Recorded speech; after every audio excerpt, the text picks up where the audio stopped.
more times than I'm starting to remember, which either means I'm senile or I've done them too many times, involving the 100th anniversary of the fighter plane and the machine gun that can find a way to fire through the propeller without knocking it off, and interrupter gear, synchronization,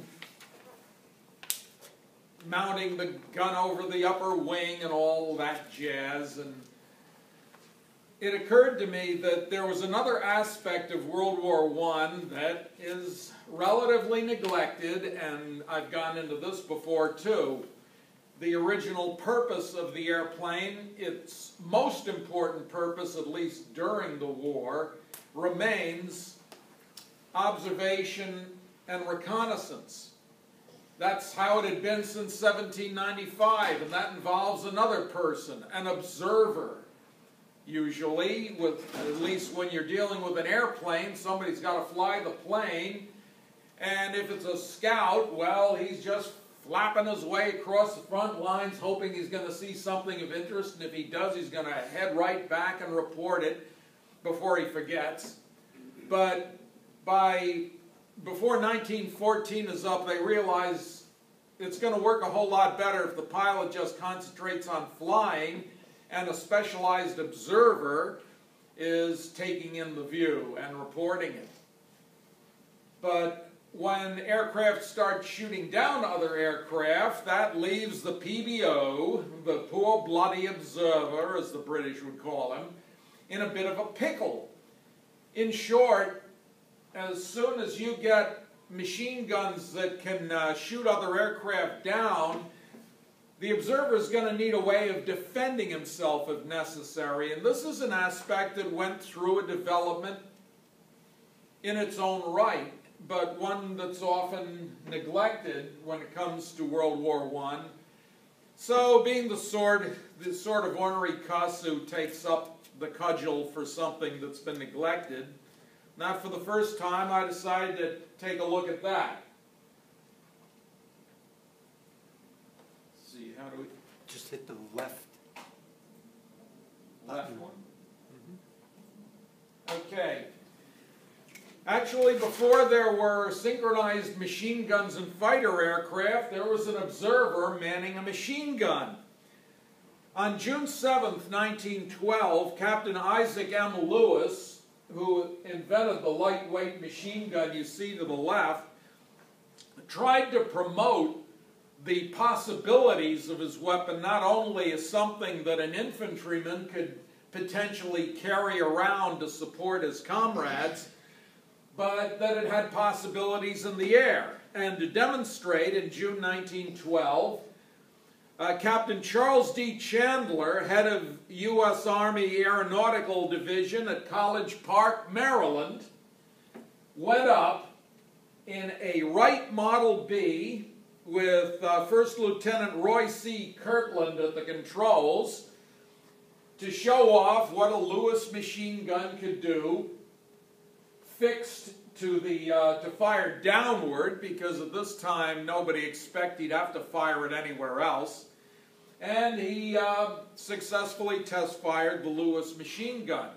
Unfortunately, Lewis got on so poorly with the head of Army procurement that his gun was rejected out of hand. It went no further with the U.S. Army. He ended up going to Britain, where it would be put into production, and the rest, of course, is aviation history.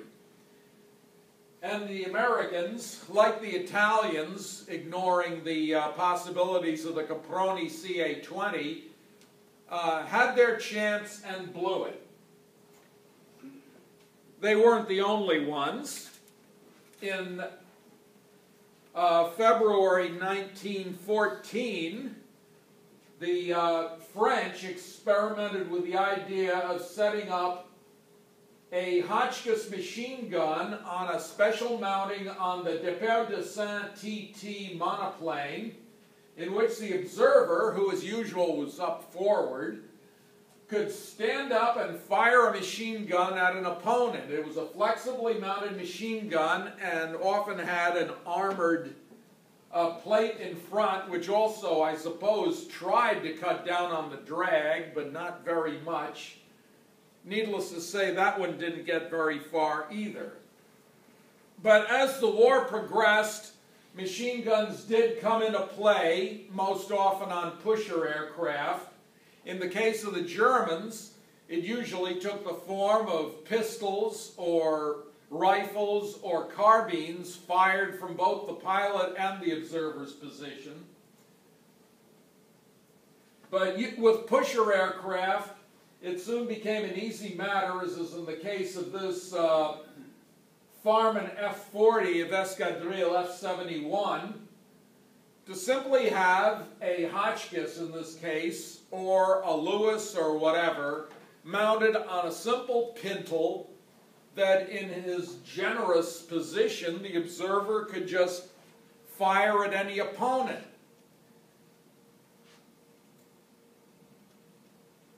Here is another example, in this case on a Belgian F-40 as flown by Fernand Jacquet and Lieutenant Robin, one of who would be Belgium's first ace, scoring 5 victories in that type of plane.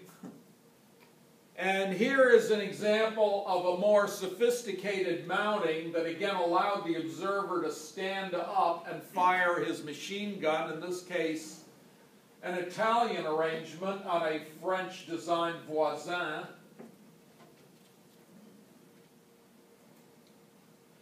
And another pintle mounting for a Lewis machine gun, this time on the first airplane that the British called a fighter, the Vickers FB-1. But as you'll see, in all of these cases, it's simply a pintle mounting with a machine gun that the observer has a certain amount of traverse with. Other variations were devised, such as this one on an early FE-2B, in which there's a certain amount of play for the machine gun to be moved from side to side as well as on its pintle, and it can also be raised or fired down as the case may be. And trust the French to come up with a mounting for a 37mm cannon, as exemplified by this Voisin 4, as flown by Lieutenant Albert Étevé in the Salonika front. The 37 was not the most effective weapon ever to go up, but it, for a while the French thought it might work in certain circumstances. Here's another example from Escadrille VB-111. The observer in this case is an interesting character, Quartier-Maître Première Classe Saint-Luc Calixte. He has turned up in a photo of Norman Prince when Prince was serving in Escadrille VB-113. He was in both units. He was born in Martinique, and he was in the French Navy, quartermaster first class, and he ended up getting a position for some time as an observer and gunner in both units, and firing 37mm cannons or manning machine guns, in the case of one plane photographed with Prince in the cockpit. He is one of the earliest black aviators, albeit not a pilot. He was strictly an observer, but he did go up.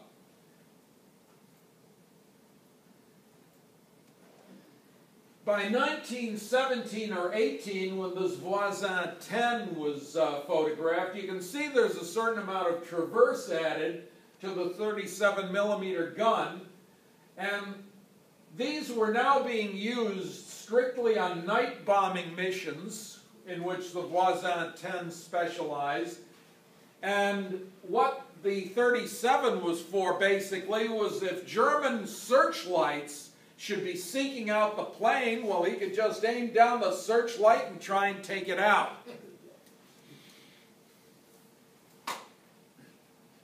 But getting back to the reconnaissance plane way back in 1915, this typifies the plight of the PBO at its most desperate. The Royal Aircraft Factory BE-2C started the war out as a perfectly sensible idea for an observation plane. It was nice and stable. It had the pilot seated in the back, as was customary at the time, and the observer was as close to the engine as he could be, which is to say between the cabane struts, able to see beyond the lower wing. Pretty good view, if you don't mind all those struts and wires around you, and the side view that only shows the wing. But at the time they thought that was the better view than sitting in the back and being better able to see where you've been than where you're going. But when aircraft started shooting at each other, the British solution for adapting the BE-2C to combat was to have two pintle mountings in which a Lewis machine gun could be fired from one side, or if necessary, and it soon would be necessary, if a German is attacking you and you're firing at him and he pulls a fast one by going over to the other side of your plane, you've got to take the Lewis out of the socket, go over to another pintle mounting, stick it in there, and resume firing. When the Germans came up with the Fokker E1, can anyone see how this might be a problem? When fighters get fast and nimble, it's going to be a real chore for the observer to have to keep doing this, especially if the German persists in going from side to side. And yet they continue to produce these things, sometimes articulated pintles like the one shown here, in which the pilot could do his bit by possibly grabbing the gun and firing backwards, if that sounds like a practical idea. They even did it in single-seaters like the BE-12, which was a really bad idea. To take the basic BE-2C, put a 150 horsepower Hispano-Suiza engine in it to give it a little more speed, eliminate the observer to lighten it up and give it maybe a bit more speed, but you're still stuck with one of the most stable and therefore less maneuverable aircraft of the war, and they're calling this a fighter.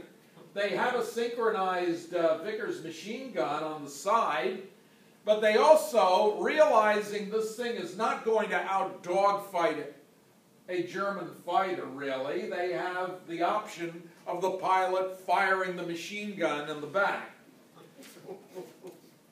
How effective this one was answered on August 13th, 1916, when Second Lieutenant G.L. Clifford Green was brought down by Lieutenant Dassenbach and Oberleutnant Hans Schilling of Feldfliegerabteilung 22. This, believe it or not, number 19 Squadron and number 21 Squadron RFC both were at one time fully equipped with these BE-12s, and this typifies the fate of a good many of them. And mind you, this was when Albert Dassenbach was a two-seater pilot.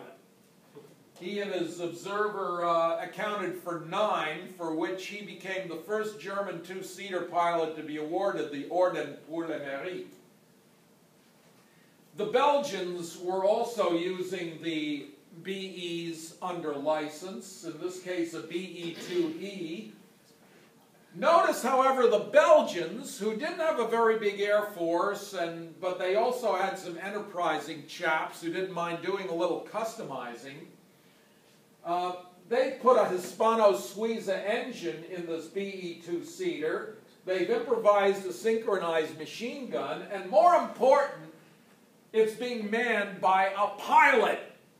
Yes, they went so far as to rearrange the controls so the pilot is up front and the observer is in the back manning a Lewis machine gun on, in this case, an Étevé designed gunner's mount, which I'll be getting into more later. It's weird that it took the Belgians to figure out that to give a BE half a chance against German fighters is to start with putting the PBO in the back and the pilot in the front. The British would later do this in an entirely different airplane, the RE-8.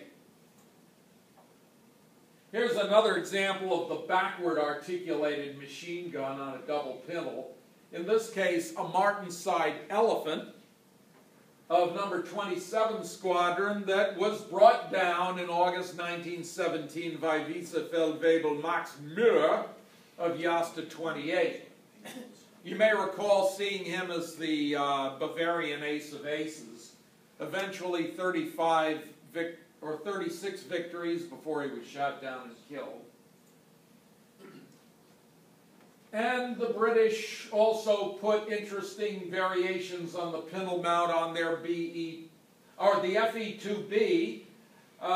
There's your standard one up front, but as German fighters proliferated and became faster and more maneuverable, and the FEs became more vulnerable to attack from behind, they got the idea of a pintle mount that could be raised, in fact, amounting to a rather high pole by which the observer can stand up from his position and fire it over the upper wing.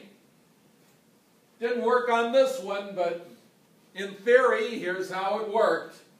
Imagine doing that at about 5,000 feet. I suppose the few feet difference, if you happen to fall out, wouldn't make much difference. And here's another example of a pintle mounting for a Hotchkiss machine gun, on this case on a Lebed 12 of the Imperial Russian Air Force. That's a Colt, actually. Oh, Colt? That's a Colt. I stand corrected on that. Potato digger. Yep, and which the Russians also used. The thing is, the Russians used whatever they had on hand, and it was often a mixed bag, especially on a plane like the Sikorsky Ilya Muromets, which carried Colts, Brownings, Hotchkisses, Lewises, whatever was at hand.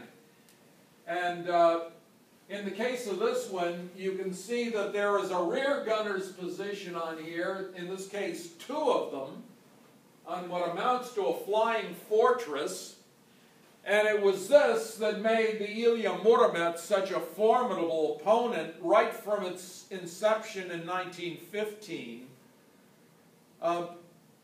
The Ilya Muromets was an example of an approach to reconnaissance that the French would later repeat with their Caudron and Latour aircraft. Basically, it was Army reconnaissance or strategic reconnaissance that involved going in deep, getting the info or the pictures, and then, if necessary, fighting your way back. Aboard a flying fortress that also housed an automatic camera that allowed you to just let the plates proceed like tank treads, taking pictures one by one so you could actually create a map from them. And a few token bombs so that as you're crossing the lines you can drop them on the enemy, which is where the Germans got the idea for their Riesenflugzeug bombers. But another interesting development aboard the Ilya Muromets is a tail gun, which I don't believe any other Allied aircraft would have. That's one thing the Russians can claim they invented. Nevertheless, they're still with relatively primitive pintle mountings. Things started to change in early 1915 when the need for a more flexible gun for the observer came up. And an example is shown here in the form of the Aviatik C.I. Now this is you might call this a variation on the BE German style. You notice the tube-like structure that's suspended along the side. You know, on this Aviatik C.I, now mind you, the C.I indicates that this was an armed two-seater as opposed to the B.1s they originally had, which were unarmed two-seaters and which would soon be relegated to the training role. It was those, the B variants, that had the pilot and observer using pistols, carbines, or rifles against their French opponents, and the Germans soon realized that that was not going to cut it. So Aviatik's answer was to set this rail on the side with a simple pindle above it, on which you would mount a parabellum machine gun, and the observer could have the option of firing one from either side of his pit, and in a variation of the BE gunner, he could at least move it up and down the rail to suit as he fired through the wings and at his opponents. The Germans did try out these battle planes, and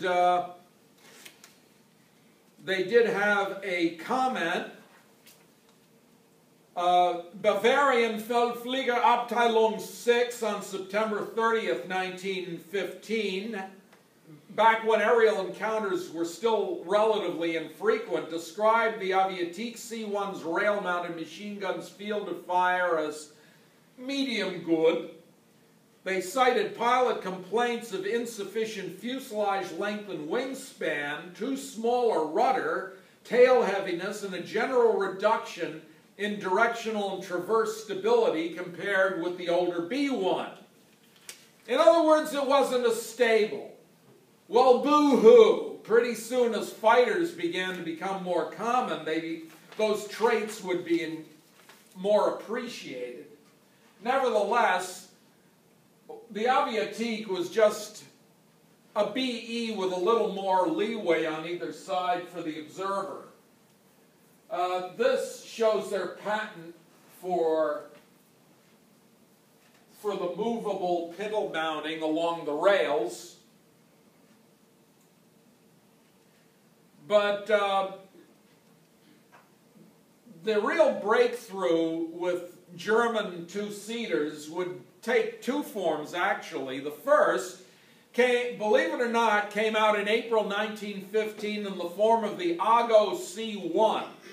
Now, if you remember that picture of the Hefel DH-1, the Ago C.I looked just like that. It was a pusher, which is a rarity in the German air service, but it does, although they only built 75 of them, because it was built in February 1915 and introduced to service in April, it has the dubious honor of being the first machine gun-armed German airplane.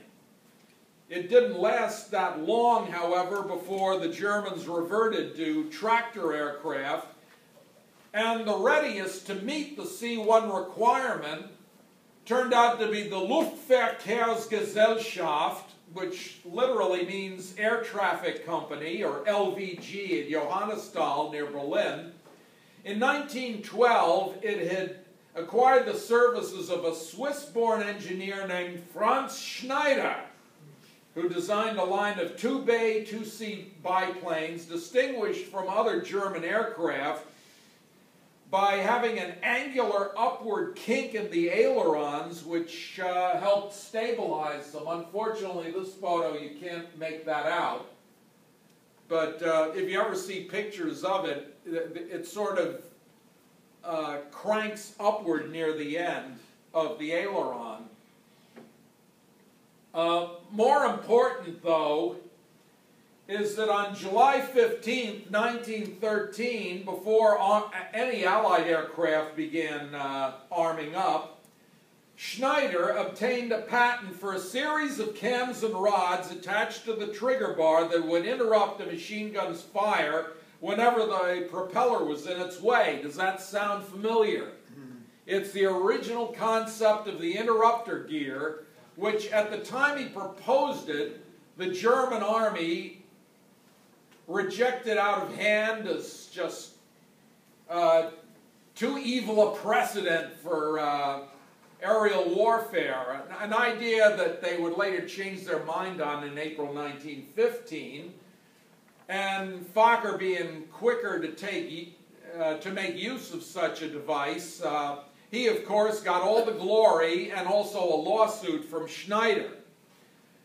What is less known about Schneider is that about that same time he came up with an idea of arming a two-seater, not only with the concept of interrupter gear, but also with a pair of concentric rings lent maneuverability by means of ball bearings between them, with one within the other, on which you could mount a machine gun, and the observer, in addition to being able, if he squats low enough, to fire upward or to fire downward, he can also just move the entire ring around.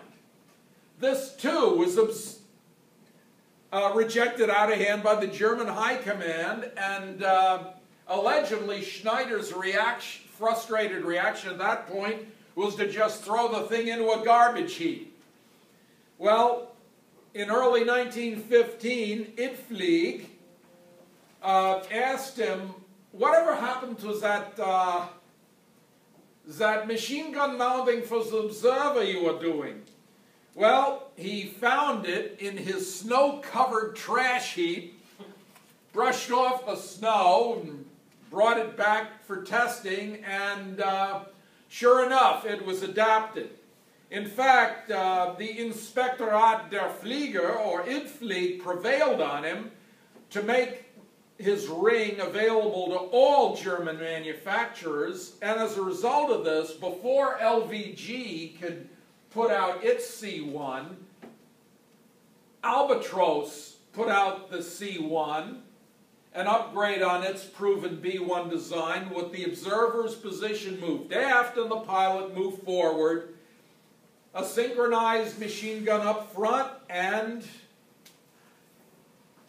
a machine gun on Schneider's ring. It arrived around June. It had actually reached the front and later in April 1915 and was fully operational by June.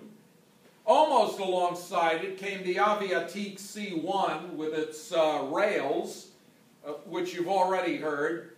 And then in May-June 1915, the LVG C.I came out with a 150 horsepower Benz B3 engine.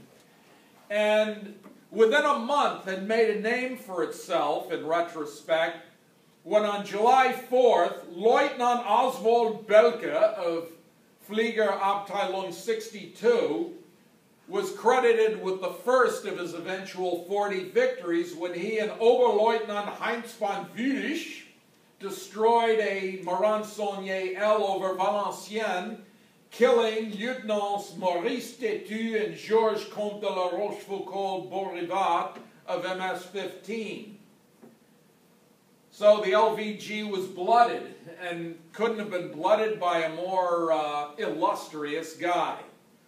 The Germans now had their means of protecting the observer. Here's an example on an Albatros C.I. Here's a variation on a Hanover CL3A being used for ground attack, which is why the observer's expecting trouble with a Stahlhelm on his head. And here is the most successful user of the ring parabellum marking, Unteroffizier Gottfried Ehmann with Feldwebel Friedrich Hufsky in the pilot's position. Ehmann was credited with a total of 12 victories, the most successful German air gunner. And yet another arrangement with a telescopic sight added to the parabellum. on a Hannover CL-3A of Fliegerabteilung A295B, flown by Gefreiter Johannes Bauer and Lieutenant Georg Hengel. Bauer would end up with 6 victories as the pilot, shared with his gunners. Hengel would be credited with 7. Bauer would gain more notoriety in the post-war years when the skillful pilot was chosen as personal aerial chauffeur to the Führer. The Austro-Hungarians also came out with a ring mounting of their own, basically a simple ring mounting across the observer's position whereby he could move his Schwarzlose machine gun back and forth on a mobile pintle. The man shown by this one on a Loner C7, or excuse me, B7, the Austro-Hungarians were slow in picking up the C marking, the designator, is Vizefeldwebel Julius Aregi. And it was in this plane on October 14th, 1915, that he would have engine trouble that would cause him to become a guest of the Montenegrin army and held in a castle in which he would, about 3 months later, he would escape and make his escape in the Prince of Montenegrin's own car as he slipped out of the castle and drove up to rejoin the advancing Austrians. He would then go on to score 32 victories to become the second-ranking Austro-Hungarian ace. Here's another view of the Austro-Hungarian mounting for Schwarzlose. In this case, on an Österreichischer Aviatik C.I, which is similar to the D1 except stretched out and accommodating an observer. As you probably already heard from me earlier, the Aviatik C.I was not the most sturdy of aircraft, and the C.I was no more so than the D1. In fact, it was noted for causing such vibrations that it was hard for the gunner to get a fix on an enemy plane, or for that matter, they were notorious for coming back with fuzzy photographs because you couldn't even use the camera effectively from the things. Not one of the better reconnaissance planes of the war. The French also began experimenting with means of making the machine gun more effective, and this is one of several designs from Albert Étevé, who is one of the unsung heroes of World War I. Born in Paris on May 24th, 1880, Albert Étevé graduated from the Polytechnique, became an engineer to Aerostation in 1906. He became a qualified balloonist in 1907, qualified in dirigibles, that is to say powered airships, on February 1910. In 1911, he invented the Étevé anemometer, the first airspeed indicator for airplanes. In 1908, he became a capitaine in Morocco, and then was transferred to the laboratory at Chalet-Meudon. September 1912, he became the chief of the Aeronautical Center at Saint-Cyr École. June 1910, he qualified on heavier-than aircraft as aviateur number 89 in a Wright biplane. And from 1914 to 18, he headed the Section Technique de l'Aéronautique. And it was in that capacity that in 1915, he produced his first turret system for a machine gun, the Système Étevé. You'll notice that bungee cords figure prominently in the design. They are designed to counter the weight of the machine gun and make it seem lighter as the observer is moving it in a traverse, and also for moving it up and down. The example we see here, though, is not on a French plane, but on a Belgian one. A one-of-a-kind that was devised for our friends Jacques and Robin in 1917, in which he would score his 5th victory, thus becoming the first Belgian ace. Étevé also came up with a rather complicated device that is shown here on a Breguet 14 bomber. The fellow on the left in this picture is a rather unique character. He is Capitaine Maria Velasquez, a Venezuelan volunteer in the French Air Service who served with distinction as a bombardier and gunner until he was wounded on November 5th, 1918.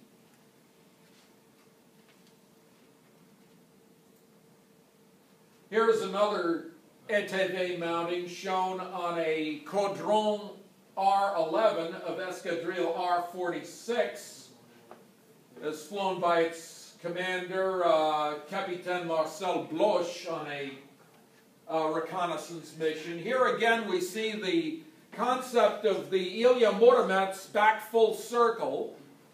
Once again, we've got a twin-engine plane in this case. It's going to go in deep, get the intel, and fight its way back. A virtual flying fortress that, in the case of R-46 especially, had developed a rather aggressive attitude of make my day to any Germans that challenged them, to such an extent, in fact, that they were also being used as escorts for bombers. And here's another view of, in this case, a double-mounted Étevé mounting in the back of a Caudron R11 of R46, and shown are some of the unit's American members. The one in the middle, Glenn Sitterly, is a volunteer serving as a pilot. The rest of them are U.S. Army Air Service observers on temporary detachment. Now, what do the British do about all this? Are they just going to be doomed to be using pintle mountings? Well, no. Actually, the British were to end up coming out with the most flexible arrangement of them all. And that brings us to a chap by the name of Frederick W. Scarff, born in Sconning, Norfolk, near Kensington in 1877. He was an assigneur to Vickers Limited at Westminster, in which he, and in November 1915, he submitted a patent for a ring arrangement, all metal, but with bungee cords once again to compensate for the weight of the machine gun, that again allowed the whole ring to go completely around, and with a second ring that could be raised or lowered to fire the machine gun any way that the observer wished. Of the ones I've shown you, this was probably the most effective, and it was first used in November 1915 in the Sopwith 1.5 strutter when it made its debut. It was tested in January 1916 and was quickly incorporated into a variety of British reconnaissance planes. It allowed the observer to swivel and elevate quickly in enemy direction. It was simple and rugged. And Warrant Officer Scarff, he had served in the Navy prior to that, applied for a patent, which, including one in the United States, which he was not to get until January 4th, 1921, U.S. Patent 1364525, for those of you who count numbers. Scarff died on May 1st, 1931 in Willesden, Middlesex, so he didn't have much time to enjoy the fruits of his labors. but an awful lot of British aircraft would. An example, the de Havilland DH-4 in bomber form here, with number 202 Squadron, Royal Air Force. Here's a good close-up of one, also showing the bungee cord that helped aid the observer. And in this case, we see a double mounting, which was rather a matter of taste. Some people liked having their firepower doubled, but it did add weight, and it threw off balance, and it somewhat made it harder to work the machine gun mounting. But in the case of these Australians, the number 1 Squadron Australian Flying Corps in Palestine, no worries. And what are they in that image? This and this are Bristol F-2B fighters. And here is an ideal example of the sting in the tail for the Bristol. Notice how close together they are. And don't forget the pilot has a synchronized Vickers, and he's backed by a gunner whose communication with him is instantaneous, even if it is just an elbow in the ribs. The French also adopted the Scarff ring. What better endorsement could you come up with for that? In this case, this is a Latour 1 of Escadrille AR-71. And as you can see, they have the Scarff ring in this case with Adolphe Dubois Desch in the observer's position. This was about the time he scored his 5th and 6th victories in that plane on September 22nd, 1917, to become the war's oldest Allied ace at age 43.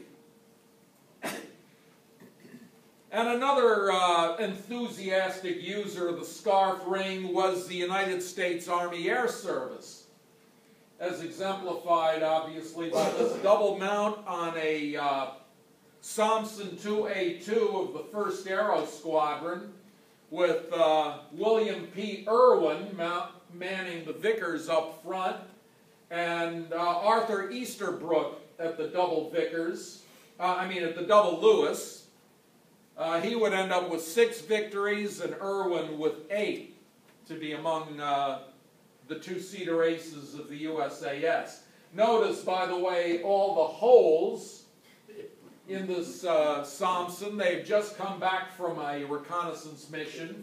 And notice the crosses covering some previous hits that they'd encountered. All part of the game, and all one for which they were game. Anyway, those were the most sophisticated devices that made the PBO a little less P. And I shall open the floor for questions.